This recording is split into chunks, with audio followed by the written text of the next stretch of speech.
Ever since the accident, ever since I had to stop teaching, people don't seem to value my conversation like they used to. Before my resignation, or before they asked me to resign, colleagues I've known for years admitted that I wasn't the same anymore, that I was different. Gabby, who was rather considerate at all times, and prefaced this with a, "You know I love you," said I'd become off-putting and manic. I'd rather know than not know. Naya, she disagrees. Naya is my dry cleaner, a widow for 6 years, and she treats me very much the same as before that night. She tells me I look thin and pale, but those are hard to deny. I never thought I'd be able to see my ribs again. Mostly, I feel weak. I can barely eat most times, and these pills don't help. Naya says with her subtle and savory Greek accent that people with the heaviest burdens have the most to teach us. When she saw my jacket, she had questions. Where did the mud come from? Why was it wet? It had a strange smell to it also. I couldn't describe it, but Naya could. She said it smelled like myrrh. I'd never heard of it. I had to look it up. Ancient stuff. Been around a long while. Used in toothpaste at Trader Joe's now. I didn't even attempt to explain what happened. Woke up in my car confused, filthy, with a serious set of blue balls. But I remember those eyes. Other than those eyes, it's hard to remember it at all. It was unlike any dream I've had, at least since being a child. These pills have taken a toll on my memory. They help a little, maybe a lot, so not taking them isn't an option yet. I can't deal with all those memories all the time. They poke through all day, explode through is more like it. At any rate, I didn't attempt to tell Naya any of that. Instead, I redirected her to my attachment to my coat. My uneasiness I feel without it, which is oddly the only thing that really comforts me anymore. Like a dog or a child with a favorite blanket. Maybe my mother used to wrap me up when I was a child. I don't remember. Naya tells me to come back tomorrow, about 4 o'clock, to pick it up. 4 was how old Renee was. 4 is how many bullets they pulled from my arm and torso, all but the one under my rib cage. 4 is how many times a day I kissed the necklace my baby girl gave me. It's been 14 months since she and Tara passed. Chapter 1. Galactic Stage.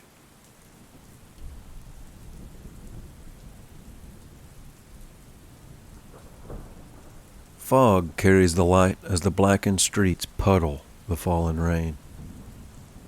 The dark sky appears as a pinholed leathery fabric, embroidered with magnificent constellated beasts that roam its expanding cosmic pastures. A jungle, a pantheon igniting the night sky. They saw it like this anyhow. Those before us having mapped the skies, drawn with mythological beings, points in space to guide a ship lost at sea, or a hunter caught in life-threatening weather in frozen wilderness. Scorpio, Pisces, Libra, a belt made of stars. As valuable and as practical as these shapes in the sky were to those out at sea and on the hunt, they were also much more than this. These lasting symbols portrayed the psychology of those people, leading them along their destinies, guiding them to their afterlives. Just off the pavement, captured by his headlights tunneling out from under the bridge, a family of deer slowly becomes consumed by the night as Michael's car moves past them. Whether on the surface of the bruised moon or in the restless and rain-dripping woods, there are figures everywhere. There's a lone cast shadow of a man exhaling a chilled, smoky trail while standing under a streetlight. Michael ignores him. Further off the road, a face protrudes through the mud along the bed of the river. Its features are stones for eyes, its mouth being nothing more than an exposed, bulky root. The bullet still lodged in Michael's ribs makes him nauseous, confronting also how his diet of Valium and Advil are of probably no help, likely rotting his insides. He swallows them anyway. Over and beyond the trees, lining the opposite side of the river, auras of purple, green, orange, blue, and pink all abruptly manifest like language he doesn't understand. A rainbow in the night channeling from a distant cluster of trees on up into the rain. He slows his vehicle, thunder smashing, and pulls off to the side of the road. His mind travels to just 3 nights ago. Or was it 4? However, some nights ago he saw his wife Tara brushing their daughter's hair on the end of his bed. His daughter Renee blowing him a kiss. A gesture that once she learned to do, she repeated a dozen times a day to everything that she cared for. The dogs, the flowers, her favorite foods, but especially to her father. His umbrella has a puncture in it, so the rain leaks onto his jacket, making him shiver a time or so. However, the drugs keep him unaware of this. A few train cars rumble up the tracks on the opposite side of the street, followed by an SUV full of screaming teens blowing their horn and spraying water as they speed by. For a moment after, there's a silence. Then the lone street light above him flickers once and goes out. He'll make a phone call to the city maintenance about that when he gets back to his car. The pain in his ribs returns with the recurring year-long bitterness on his tongue. That chalky benzo film that tastes similar to stomach bile, transforming even tap water to taste like hell.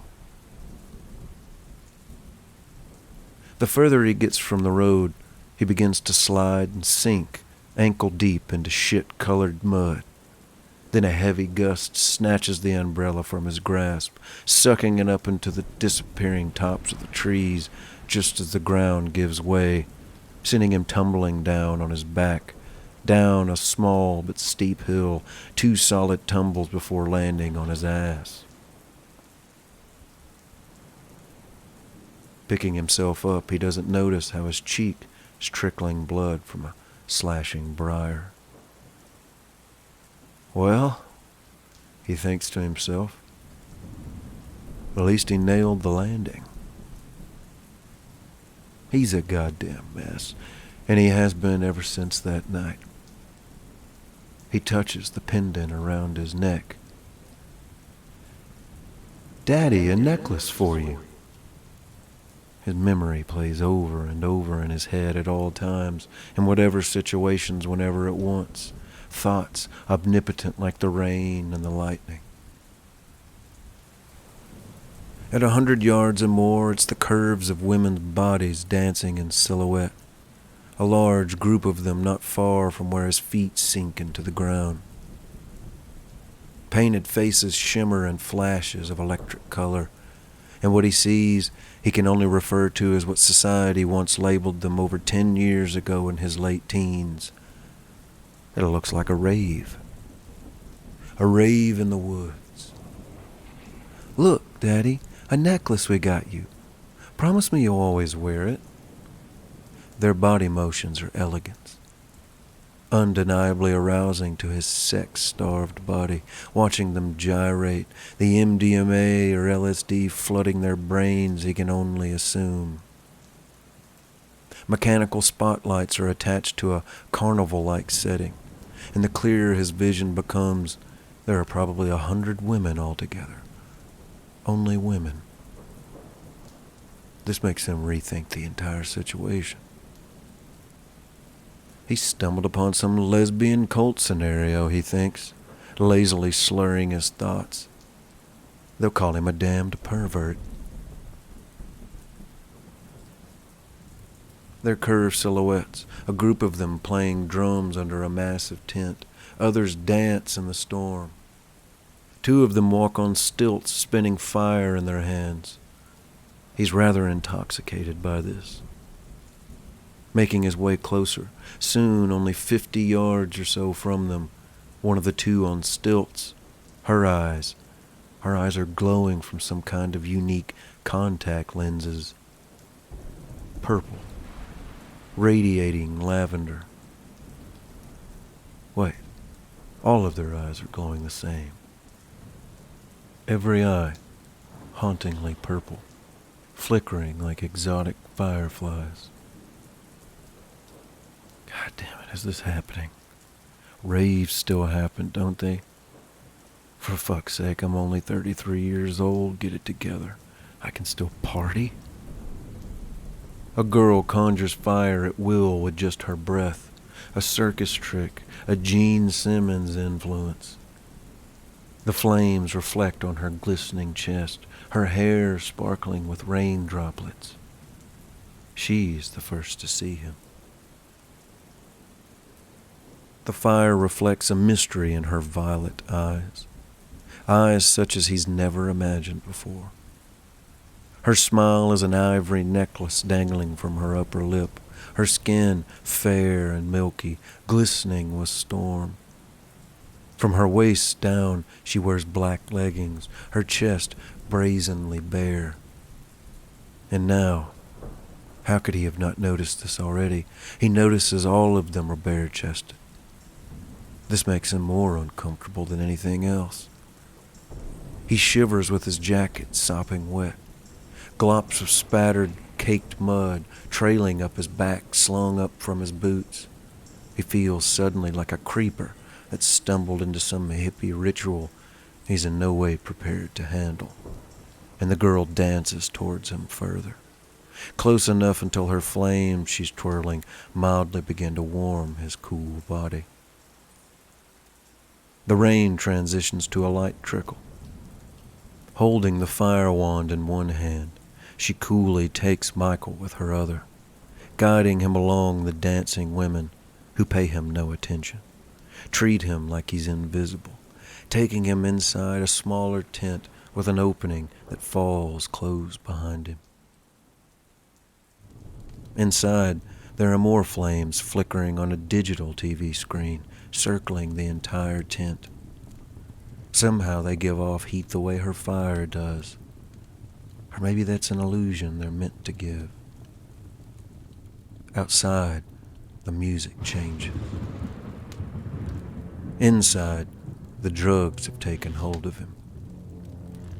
No sooner does he recognize his utter inebriation, he's torn away from this fire woman, his clothes being torn at, pulled off by a pair of 2 orchid-eyed, half-naked women. First his coat and shirt, then his boots and pants are yanked from him. He fights them a little at first, their strength embarrassingly formidable to his own, the MDMA giving them superior strength, or some other excuse he can't think of. Not only is he hesitant for obvious, uncomfortable reasons, but with the weather as cold as it is, he feels rather insecure. Plus, they have no right to do this to him. Yet, now he stands naked, sodden, wet, and cold, the girls pushing him into a bedded area, part of him becoming doubtlessly excited, the rest of him rather frightened and uncertain, and simply confused as to what's happening. The mixture of pills having hindered any strong inhibitions he would have, He fights less now and follows more. Their skin smells of oils and perfumes, the tent captured by the smell of patchouli. They begin to rub oils across his chest, down to bare thighs. One girl shudders purposefully as her breath is warm in his ear, teasing him. Another begins to kiss his neck. What is going on? How has this happened? 2 heartbeats and 2 sets of dark breasts comfort him. Behind them, the fire woman dances alone in trance. It's as if every fantasy he's ever had has merged into a single moment. He feels he's ascended to some rock star heaven, waiting for Hugh Hefner to walk out in his robe from somewhere. He's lost in this adoration, the attention of what would have been a king at some point in time. In another period, that of a god ruled by a goddess. His ego stands up and roars for the first time in over a year. A fragility swollen with muscles with a snap of the finger. Blood immediately begins to throb through veins and vessels. There are 3 sets of emanating eyes illuminating this wild fantasy with flames consuming all of them. He's already getting close. It's been so long. Too long. At any moment he could erupt the way she's working him. So close. His insides warm. So close. This reception of pleasure annihilates his inner loneliness. He wants to take them, to become a provider again, to impregnate them, all of them. But he hates himself for thinking this. He can't control it. Give him his daughter, give him his wife back. Then he can love, then he can love again. So close. They have become the rain. They are dominant as the lightning. This is creation. They are animals, aren't they? To ignite and to devour, to desire, to crave, moan, thrust, roar, fuck, tug, hold, screech, become one and become nothing, become everything. So close, so close. Tears begin to form in his eyes, the guilt in his conscience urging them down his face. So close, so close, so close. Bring them back to me. Bring my family back to me. Make me a father again. Make me a husband again. A provider, a lover, a dad. Come back. So close, so close, so close.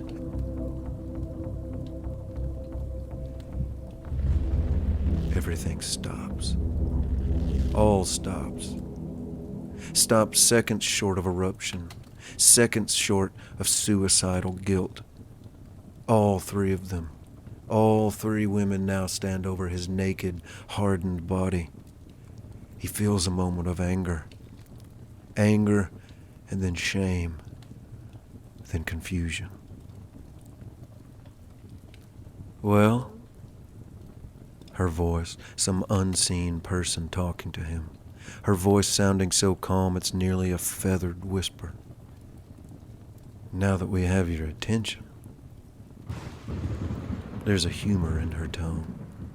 Here he sits, bare-assed and aroused, this woman's voice coming from behind a dark lace drapery unnoticed before, though it's only feet from the bedding. All 3 women are smiling, sinisterly staring at him. They turn and exit into the music, into the settling storm, leaving what was almost something so powerful. Well, for him, anyhow. As they leave, he notices something else. There are tattoos stretching along each one of their backs, snakes working up their spines, and they appear to be in motion. Tattoos closer to life than not.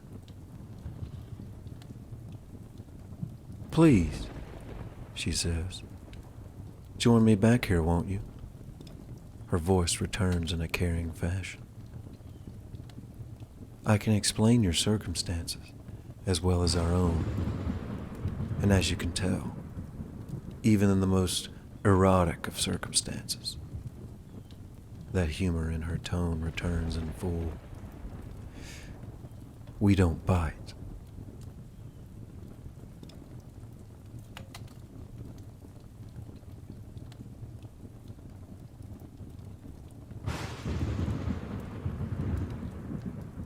Chapter 2. What he forgot. Behind the oscillating silk material, a dark-skinned woman sits on the chilled ground with her eyes closed. Her posture a cliché in respect to a guru with folded legs and molded temperance. Her dreaded hairs down her back are emerald green, braided like wheat stalk. She appears akin to nature itself, rich, fertile soil and bark and flowers and rolling hills, her eyes wide to expose that daunting purple glow. You're rather calm about our intrusiveness, her voice sounding in his head before her lips move. You presume that you're dreaming, don't you? His breath mixes with the scented smoke from the incense, the pill bitterness coating his tongue, distorting his spit. He drones some mumbled words.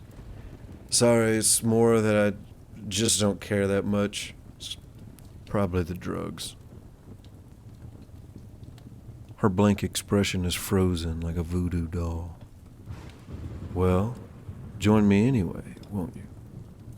Lightning outside precedes thunder as he sits down across from her. Move closer to me, won't you? You'll want to see the cards up close. Behind her, the digital video screen remains roaring flames, and they coil up and over like fiery serpents above her shoulders. She looks him over. There's a darkness that you exude, a hopelessness that you have accepted. That easy to tell, huh? He laughs and burps, a little mockingly. Her gaze remains an emotional vacuum. You see these? He's pointing to his shirtless torso, tracing his slow-healing stitches laddering down his right side that still burn and itch him daily. This is a fresh one. It's from failing to remove a bullet from my ribs. Too risky, they said, once they got me open. So a bullet stays forever.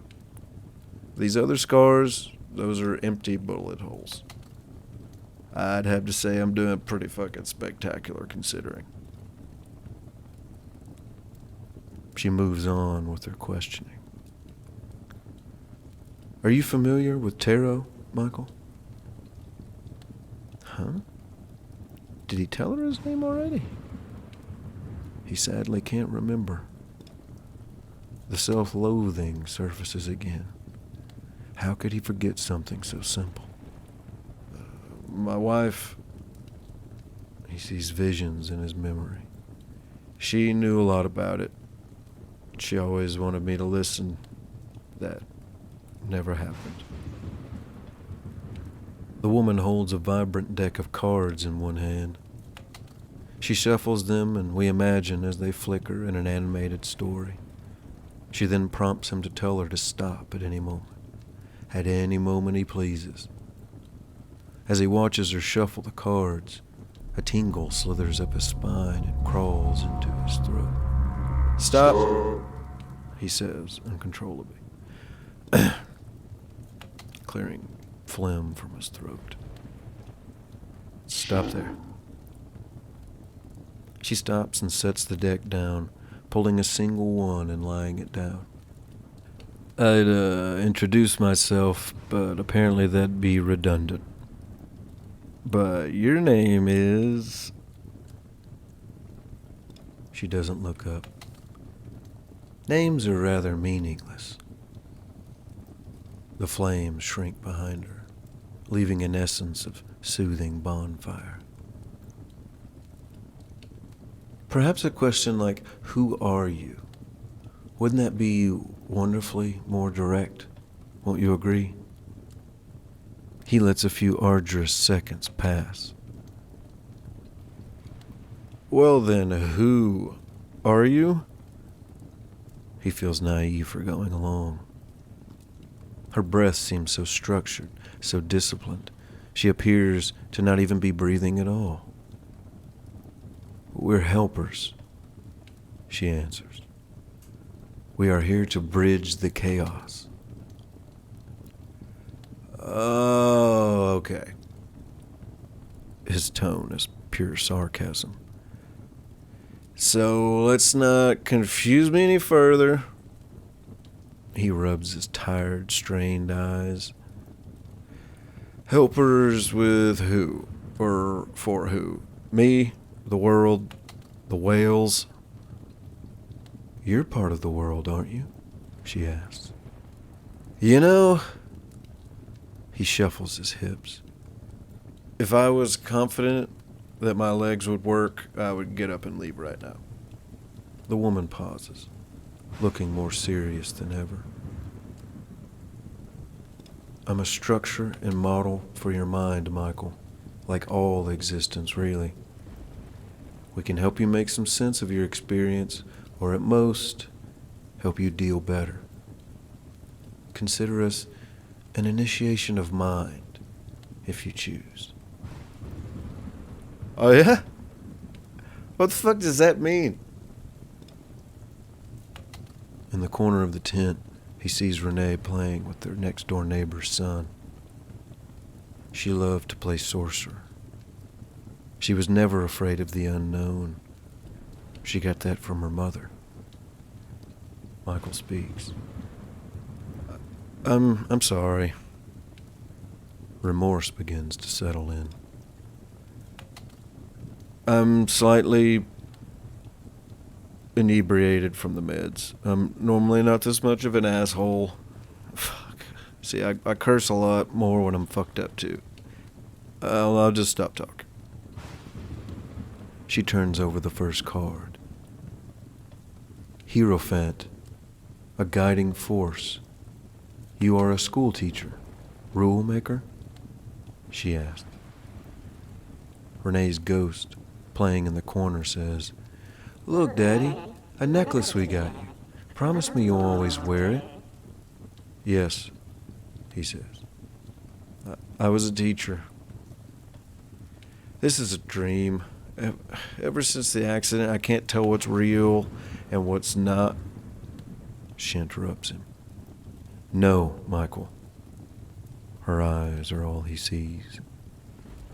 I know you've been having trouble since these moments, but this night, her hands raised like tree branches. These beautiful girls, this music and fire, and even myself. Her skin is like rich Amazonian bark. We are only part dream, and you are the reason we're here. She turns over another card. The Chariot, a new vision, an achievement. I've finished my PhD in psychology. The ceremony was the night they died. I was supposed to leave high school for a university position that month, but after the accident, they made me resign. Weeks after, or months. I think it was months, I don't know. She flips another card. Death. Everything has changed, hasn't it, Michael? You have changed. There's a transition you feel. His head hangs low. Tara was supposed to give me my first card reading, or whatever, the night they died. His body is numb. She wanted me to consider the things she believed in. I felt a change in me after they died, but I still don't take these things seriously. It's just that Maybe there's more to life than I'm allowing in. Our minds play tricks on us, and it can really hurt us, not to mention society. And now I'm here with you in this place, and I feel I don't have much choice because... She turns over the last card. Because I'm empty. The magician, she says. Your wife is still with you, Michael. And Renee also. The woman's features withdraw, unleashing a quaint smile. I just want to know they're okay. But how can they be okay? I'm rationalizing impossible things. Your reality is broken down, Michael. But Tara's influence left you a special gift. Your last card, the magician, is the conscious one that wills their reality, the one that controls their mind but lets uncertainness not destroy them. This night, this circumstance around you, and even my being, the entire tent goes black. You've helped create this. You are the magician. And your wife wanted you to know this.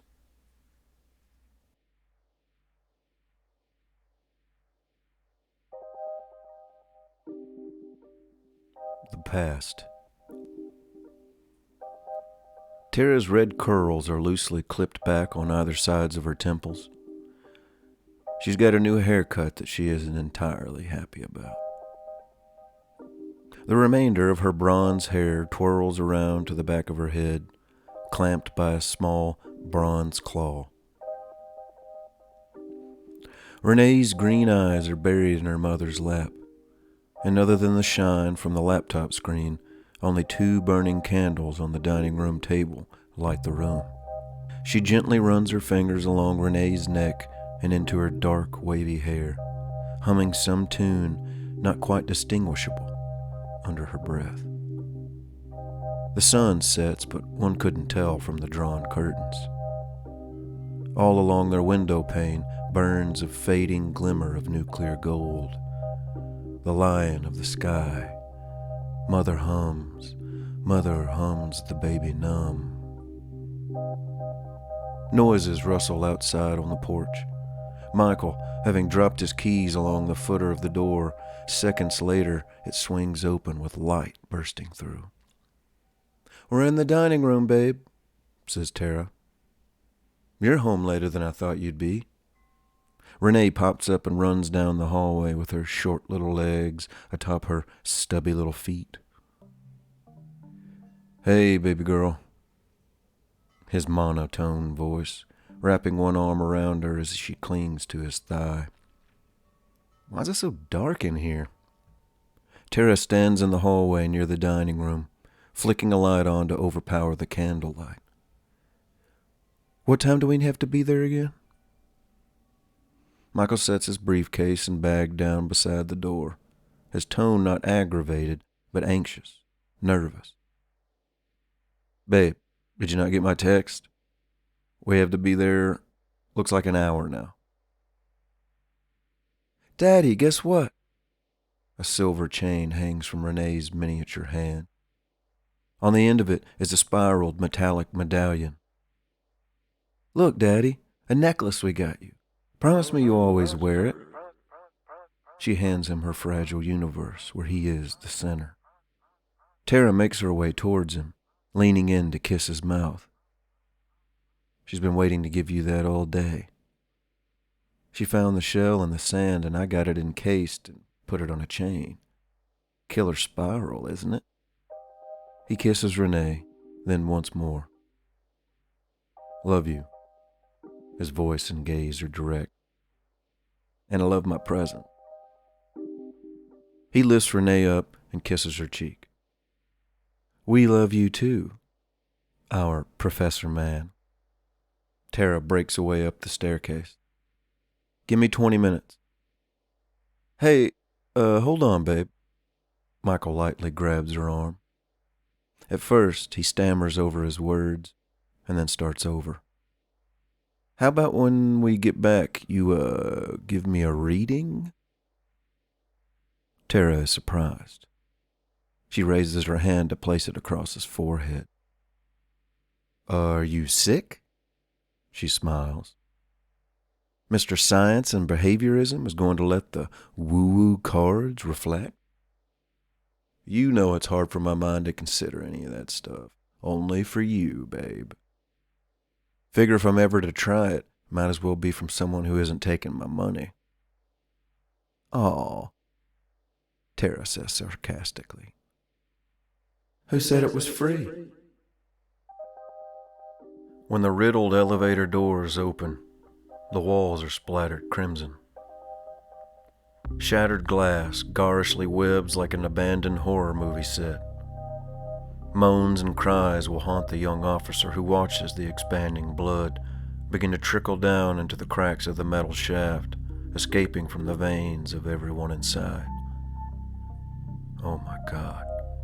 The officer's hands tremble.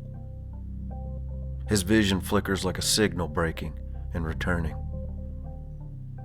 Officer Pierce has already seen drug addicts dead in his short career.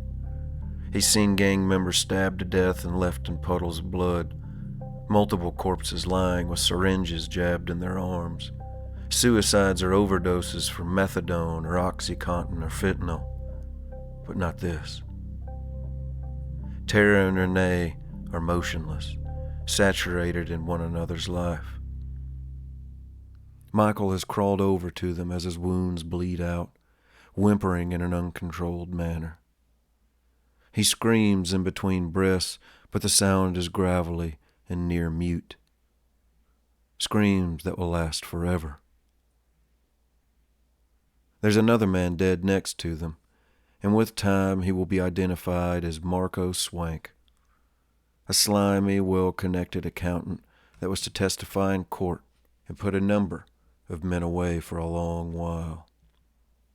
The men who Swank had leverage over decided that the LaTorre family was a minor sacrifice when the moment came to unload nearly 30 rounds through a closed elevator door.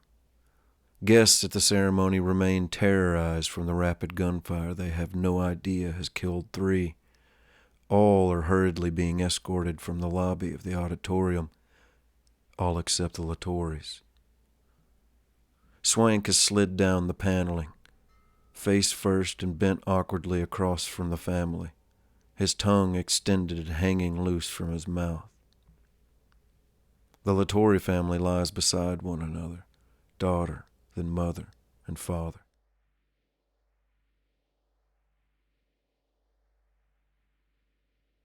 Michael's journal. It's been over a month since I've written. Over this time, I've done nothing but read book after book after book.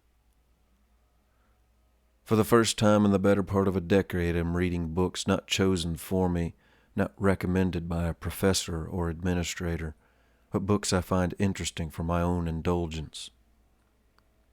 This has been some solace. The hardest parts of these last weeks have been the reduction of my meds, this being my own choice, though Dr. McDaniel thinks it's too fast of a withdrawal. If I didn't do this, all the reading I've done would be of little to no use at all. I'd remember none of it, noting that now I can read without passing out coma-stoned, only to wake up to soggy cereal spilled in my lap. I'm still not where I want to be, of course. It's simply too hard to go off completely. He prescribed me low doses of Klonopin to relieve some bite of anxiousness for the time being. Inspiringly, last week I wrote a poem on a napkin, poetry being something I haven't done since junior high. I had to throw it away afterwards because it was juvenile. I'm feeling inspired nonetheless and plan to keep at it. Tammy Poole, a friend of Tara's, she's persuaded me to join her boyfriend's book club. People are interesting, also rather odd, a little paranoid, and straight up peculiar the majority of the time. Some of it is refreshing. The setup is we meet once a month, including one book a month, and we discussed a David Icke novel that irritated the shit out of me, and I almost decided to drop out of the club. Nonetheless, I enjoy the kookiness and the company, so I'll hang in there. It's all men, huge sci-fi and occult buffs, most of them. The second meeting, we went over the Illuminati series, and this unexpectedly grabbed me from the first few pages. Currently, I'm on my way to buying up as many Robert Anton Wilson books as I can. Wilson seems different. There seems to be a door that opened for me here, and we'll let time tell. Wilson covers many of his influences, with Joyce and Crowley, H.P. Lovecraft, Bucky Fuller, Alfred Korzybski, with Pound and Wells and Nietzsche. Aside from my reading, of course, as I guess I should mention, my dreams have yet to let up. Everything has become more vivid. I woke up with a couple of lines of poetry in my head the other day. As I sat down to write it, this came out. In rides a hunter on horseback, olden times when the buffalo were dense, having appeared before him a giant flickering screen in the digital sense. Confused, amused, the hunter approaches, the screen showing him his reflection, leaving him lost in some digital phantom projection. Lost in disbelief, without protection, a silver sickle erupts through the screen, quickly, cleanly severing the hunter's spleen.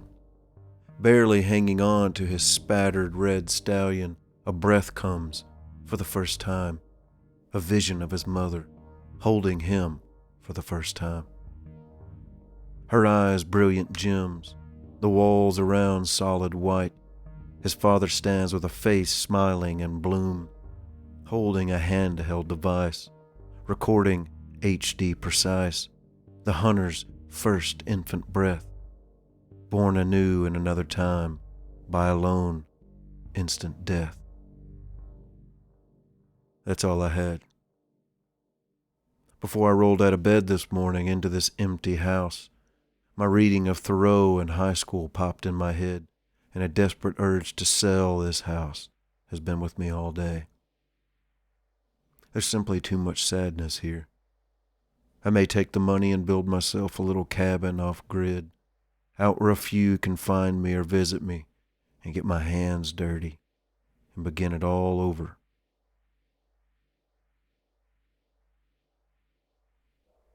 "100 Years of Solitude" was sitting inside Tara's bedside drawer.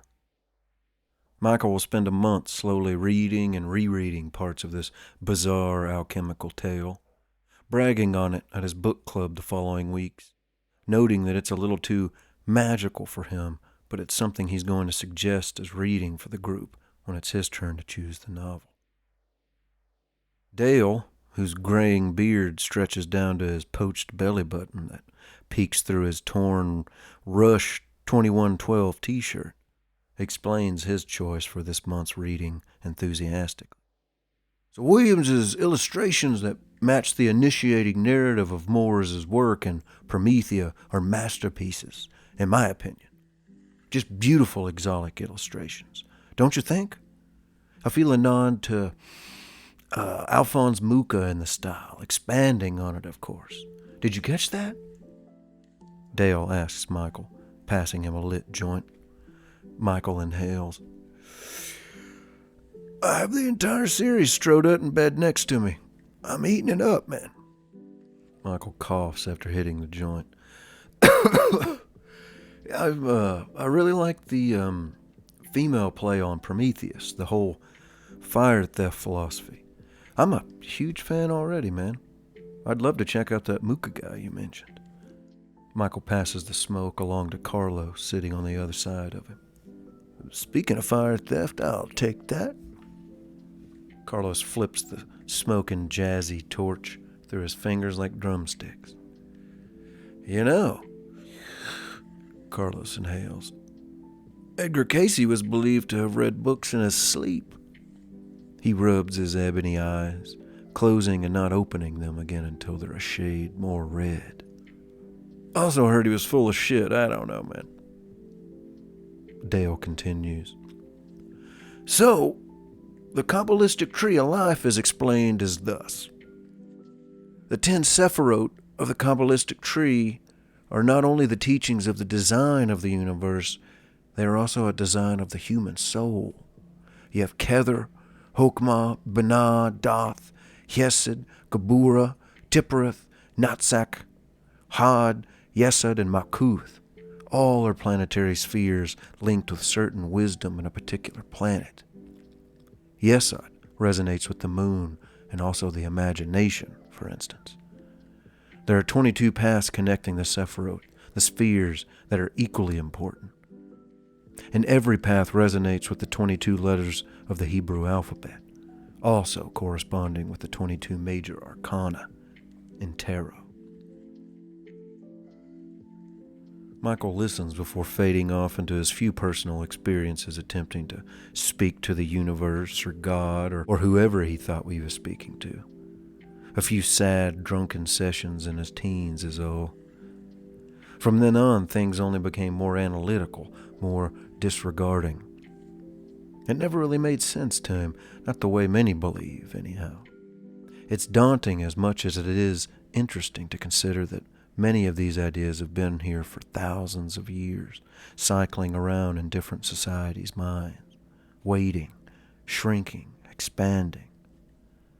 Some of them seemingly more valuable to society than others, and others appear a little too dangerous for a healthy mind.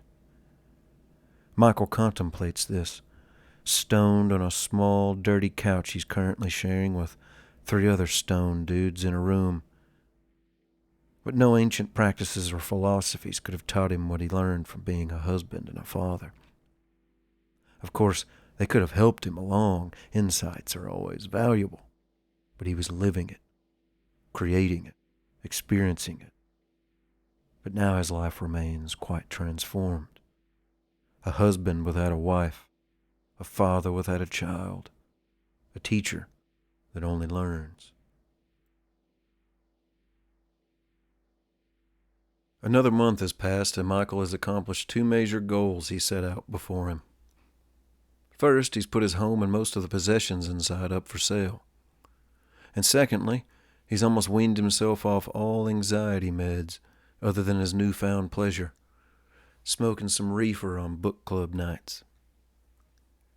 Pictures and frames, a toaster oven, a few undecided things, but mainly clothes and boxes of books are the only possessions he intends to keep. All else goes. An unexpected nicety out of this whole moving process has been his relationship with his parents rekindling. Slowly, this succubus depression has begun to slightly alleviate a shackle at a time. For one, he accepts the leftovers his mother offers to put some weight on him. He and his mother share the same green eyes, dark yet highlighted hair, though he doesn't have her accented freckles. He chats with his dad multiple times a week like they used to. It's his dad's temperament that makes them so much alike. His old man helped him to find a small piece of land outside of town that has a good-sized building with plumbing, gas, and electricity. It was once a deer camp for a man his dad only refers to as Old Man Steed, who's currently on his deathbed at the ripe age of 95. It's larger than your average affordable apartment, housed 6 to 8 family members in bunk beds each hunting season for decades long, generation after generation. And then the next week, this has-been deer camp will become Michael's new home. An old woman he has yet to meet lives not far off from the spot of land, and she's agreed to give him a few pointers on how to become a self-sufficient homesteader so he can, at minimum, be able to make some meals directly from his own garden. He's found further inspiration in a gardening lifestyle in another book he found in Tara's drawer written by Joanne Harris called Blackberry Wine. He's fallen in love with another writer. Harris's writing of the spirits and the wines, the mystery and zeal behind Joe's specials, his homemade wines, the fermented phantoms poised as memories and past experiences that the specials unleash from the moment the bottles are uncorked. The style sets a naturally cultivated and romantic world, damn near working calluses onto Michael's hands, leaving soil under his fingers from merely turning the pages. He goes out and buys a bottle of wine the first night after reading. Perhaps Michael's own spirits have begun to ferment from deep in his memory, desiring to be poured before him, desiring to be drank down.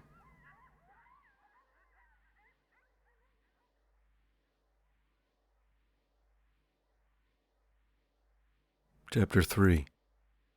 They're back.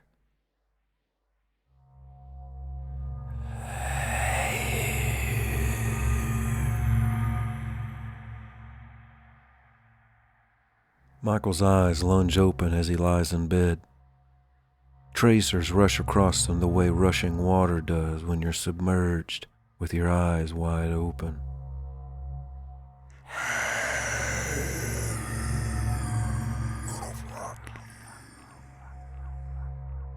A vacuum contracts in his lungs. He can't breathe. Gonna get you. Gonna get you. You wanna know what the devil looks like? You wanna know? Sleep paralysis. He can't move his fingers or his toes. Weighted down on his back, his chest is pounding, and he's utterly, absolutely terrified. I'm in your throat. I'm in your throat. You wanna know what I've done? There's a feeling of jagged teeth gnawing against his mouth. The jowls of what feel like a cold reptile scraping against his teeth. Something that feels there's a pressure on his gums. It hurts. It really hurts. Something trying to yank at his teeth. Eat his teeth directly out of his mouth, it feels like, trying to tear the roots from his gums. Manifesting above him, there's a massive concrete warehouse, the blueprint of an empty, gutted prison, walls expanding further in each direction away from him. Down a metal and concrete chamber, an elevator dropping down to a basement floor at an abnormally rapid speed, the doors busting open, a robed figure exiting, floating through air like nothing human could do, the way shark muscles through the sea. His face, Michael doesn't recognize, having the face of a man, its mouth opening and screaming. Do you know what I've done for you? Do you know? Do you know? Do you know? Do you know? Do you know? In a vapor, the figure disappears, vanishing as Michael turns to face a door appearing behind him, barely cracked, inviting him. A vacuum that appears to be leading him inside, coercing him to go further. Stillness to his thoughts. His feet are stones. Then he is thoughtless. Facing the door, he steps forward. He enters into the darkness. Michael's body regains mobility as he lunges up out of bed, panting, sweating, convulsing. He's awake and alone. His hands rise to cover his face impulsively as he rolls out of bed with his cold feet to the floor, and here he begins to cry. That voice still echoing in his mind. He wipes tears from his eyes as he stands, gathering himself, making his way on down the staircase of his empty, dark, and silent home. His footsteps echo, wiping his eyes again as he slowly adjusts to the blackness only a few stairs from the last before meeting the first floor with a creak. Towards the bare kitchen, his eyes not yet clear, he thinks he sees something. Colors, like a rainbow after a storm. The colors form to become more distinct waves of an orange nuclear sunrise exploding up the walls, reflecting off the chilled kitchen tile. The smell of myrrh. He knows that they're here again. The way dreams melt from scene to scene, an osmosis of sorts, Michael's face being plunged between thighs, his face smothered and buried and centered, saturated like when having a ripe, juicy pear. Desired organic taste on his tongue, moans and whimpering from some mysterious being above, a figure he can't identify. Fingernails are scraping labyrinths along his scalp, rising to look into this being's eyes, rising to join this lavender iris phantom. He feels a yanking of his hair from his scalp. For an instant, her body even disappears, holding an invisible mass in his arms, holding space itself in his grasp. For a moment, Michael finds himself actually fucking the universe. Then the being's face and body reappear vividly, radiant and sexual in form, but her form has changed.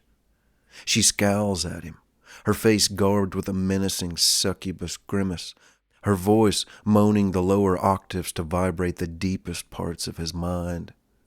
He drops her from both arms in fear, watching as she plummets into spiral flame into distant space, her body spreading and expanding across to form the Milky Way over planets, over mountain ranges, over oceans, creating our world. Focus. A voice sparks like chains drug across pavement, a reverberation, a voice calling that he now knows to be familiar. Surrounding him is the galactic circus. Low bass rumbling in his chest, fire twirling hotter in the hands of these giddy, playful goddesses. Jewels sparkle between their eyes and on their noses, acrobats filling the air with majesty, jesting around an endless room without a ceiling in sight. Your form is beautiful. The woman with green, dreaded hair sits before him. Even your scars are lovely. Michael stands naked with anxious features, the blood slowly receding from him, his breath winded. He attempts to catch his breath. Sex is always on my mind now. The meds have finally worn off. His breathing is timid, catching to normal pace. Why am I always naked when we meet? He says. Her purple beaming eyes crinkle around the edges as her lips become crescent. Sexual energy is sacred and powerful, perhaps most powerful for humans. And you weren't born clothed, were you? So all is just. Her body is smeared in red, and she's nude otherwise. Like a tantric practice, you mean? It suddenly makes sense to him. A rerun of the paralyzing moment he had with the fiendish voice drapes across his mind. I couldn't move before, and that voice was excruciating. It felt so real. I don't know what's happened to me. The lady's face flickers like shaky digital signal. Change has come, Michael. Change. Your mind has been open to powerful energies, strange and powerful ideas that are very, very old. Many can teach you. Many will guide you. They will speak to your deepest parts. Her voice fades for a brief moment. And many will terrify you. Back there, with the girl, Michael stammers. Everything lately has seemed so raw and uncontrollable. The crimson woman's skull morphs. Her body mutates. Not bound to space-time and dream world substance, she's shaped as a massive red serpent now, the background behind her shifting through experiences like TV commercials. Writhing seductively, she stands higher and higher, inch by inch. Thoughts unleashed have no definite morals. You shape them through your beauty of humanity. Reality is fluid. Reason is a gift, and yet a limitation. Thoughts that which you've been shielding will present themselves, and then choices will duplicate, and life will continue. Change, Michael. These truths will change you, even corrupt you, tempt you, conflict you, penetrate you. And there are thoughts, there are energies that will come across, formed beings that will find you, and yes, they will even come after you. Back in bed and sitting up straight, Michael jerks his head to the hallway to the window, resting the sheets off his legs, wondering if he's awake, waiting for something, anything, pleading he's really awake this time. Whatever awake may be. He's scared like a child with nightmares. The goddess's voice, this recurring hallucination, remains an echo in his head, reverberating in there somewhere, bouncing around so that he can't ignore her testament. Change in him is happening.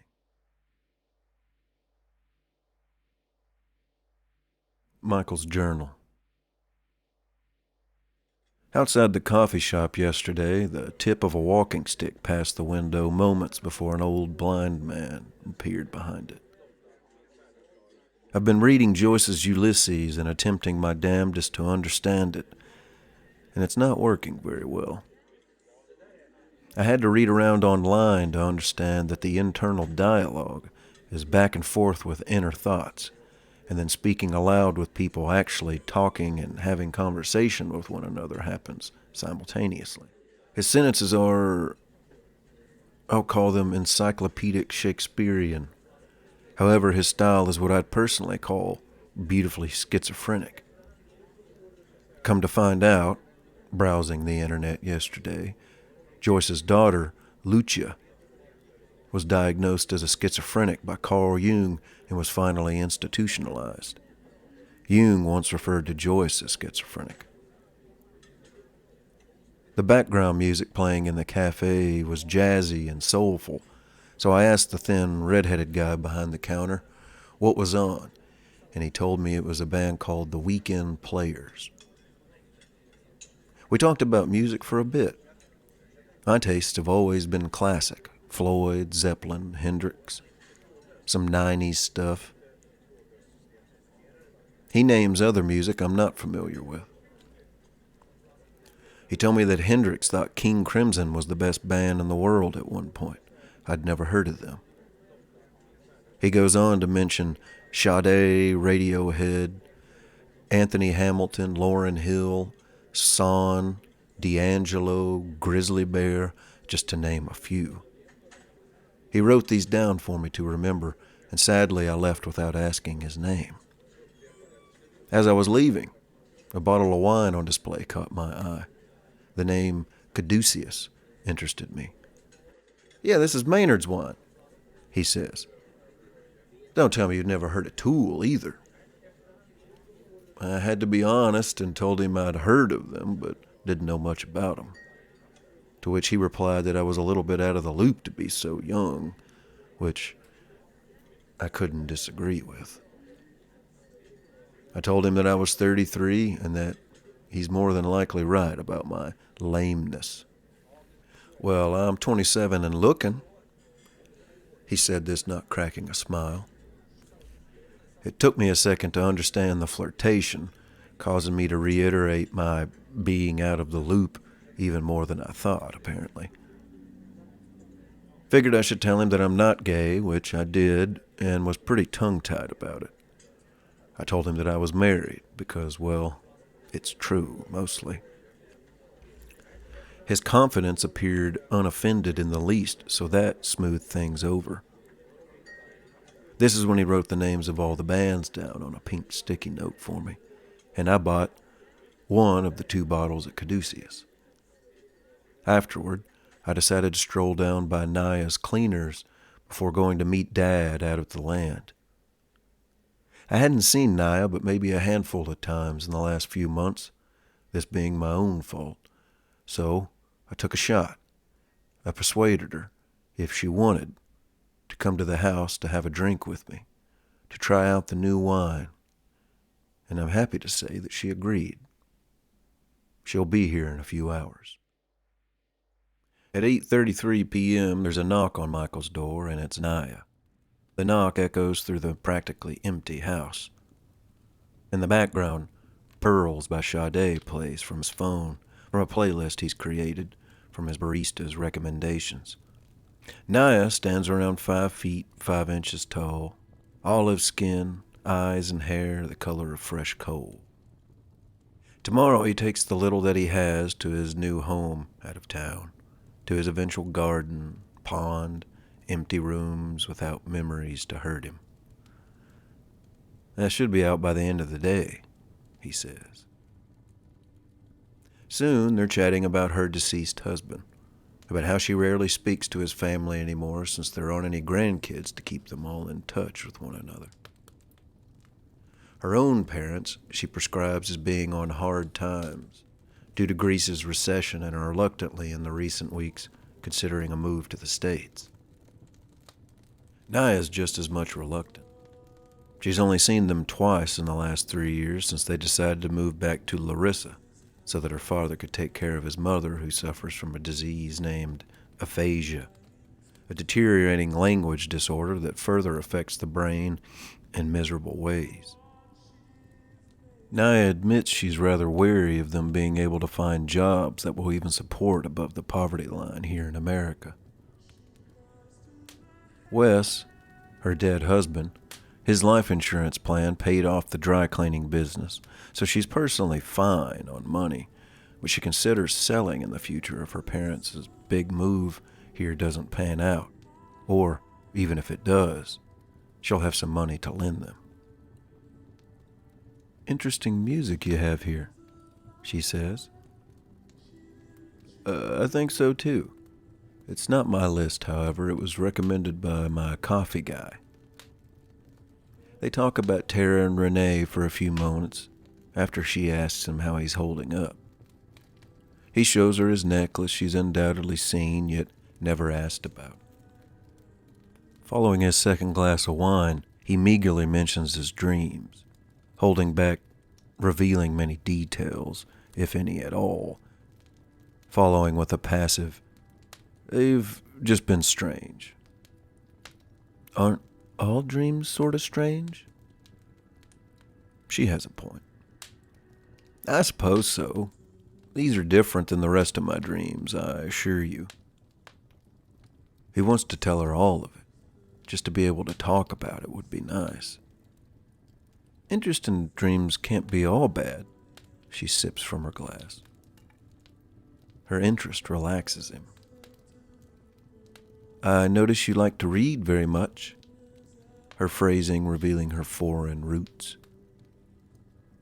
I do. Why do you ask? Books are piled quite high in stacks in all directions, pretty much his only remaining possessions other than some wrinkled clothes on his bedroom floor, him and Tara's bed, the couch they're currently sitting on, his computer loaded with writings and photos, a small antique coffee table, a few appliances, and a single wooden chair with splattered paint on it. Oh, he catches his daftness. Books galore, yeah. You should see my bed. This takes him a moment to realize how abrasive he sounded, so he gently laughs, rather awkwardly this time. I have books strode out next to me. That's what I meant. I meant the books in my bed. Oh, I see. Her eyes shine over the wine glass between her lips. Tara is the reason for your interest in the tarot decks? Is that right? The question surprises him. I don't really know all that much about it, to be frank. Tara knew a lot about the entire thing. I've been reading up a little. He pauses. I'm almost sure that is an odd question, so why do you ask, if you don't mind? Did I mention them last time we talked? She sets her glass on her knee with one hand still wrapped around it. I asked because when you brought your coat in, I found something in your pocket. I have it for you. She leans over to rummage in her purse, her wine tipping heavily to one side, nearly dribbling out. My coat? Forever ago? This was the night following his first encounter. But how could... Too many possibilities flood his mind, so he holds his tongue and waits for her to explain herself further. But, like a fortune teller does in the movies, sending chills up his spine like watching fire igniting brittle, dry brush, she sets a card on his table, unaware of the emotion she's triggered in him, looking down at her phone next to it. It's rather late. She straightens her back before taking one last sip of her wine, setting the empty glass onto the table. Of course, yeah. If you have to go, I'll walk you out. He plays down the intensity. Following her towards the door, he casually glances down at the card facing him upright. He bends his back to make it out. The Fool, it says. Of course it says that. He wouldn't know how else to explain himself in these last 6 to 8 months. Thanks for coming by. I enjoyed it. I enjoyed it too, very much. We should do it again. Friends, of course. Of course, yeah. He can't blame her for saying that. No need to worry. I couldn't imagine any other scenario right now. Unless you like listening to a guy cry a shit ton. He meant that jokingly, something harmless to ease her mind, only he really wishes he hadn't said it. She brushes it off. Good night, Michael. See you soon. She smiles on her way to her car. From his doorstep, he watches Naya's brake lights illuminate the road, their redness trapped in a smoky web of low, simmering fog. The music in the background is interrupted by a phone call chiming over and over. He scrambles inside to answer it before it vibrates itself off the counter. It's his lawyer. Wayne, surprised to be hearing from you. His hand unconsciously caters to his ribs suddenly, something that hasn't happened for a while. Wayne's voice responds acutely with his overpronounced syllables, as is normal for Wayne. Michael takes one last look out the window to notice that Naya's lights have disappeared in the distance. Mike, I didn't expect you to answer. He sounds a little unsettled. But hey, listen, do you have a moment? Sure, go ahead. I just received a call from a judge buddy of mine about 20 minutes ago. So get this, Monday night a serious bust went down on some big players involved with the local drug movement, mainly heroin. White stuff never seems to go away, does it? Doesn't seem to, no. Michael takes an anxious sip of his nightcap. And now they're cutting it with fentanyl, so kids are dying all over the damn place. Anyway, there was repeated shots fired back and forth and a policeman was struck in the throat. Poor bastard died, too. Next morning, 2 beefheads were taken in and are still being held in custody. And turns out, one of the bullets they pulled from the officer's shoulder came from a rare 9mm casing they found. He pauses. That ring any bells? Michael chokes on his wine. Remember those flashy 9mm casings found at your scene? They were strange snake eyes with the W's in them, some calling card initial bullshit and design to them. These are definitely the same, and also happen to have DNA from a gentleman connected to 3 other murders over the last years. Mike, the LaTorre case is one of these. A splitting pain skeletons up Michael's ribcage, lightning nearly bringing him to his knees. The bullet came from the gun of an Anthony Webb, who is one of the meatheads in custody. Wayne takes a breath. Mike, I think we have our guy. Or one of them. Right then his wine inadvertently falls from his hand and shatters with purple plasma spraying every direction, splattered and sprayed just like that night. Spirits unleashed, Memories, pains, ghosts. His mouth goes dry.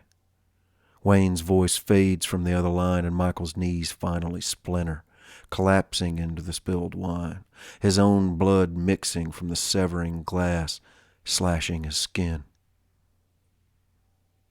A broken man, soaked in wine and his own blood, a sacrifice to vulnerability.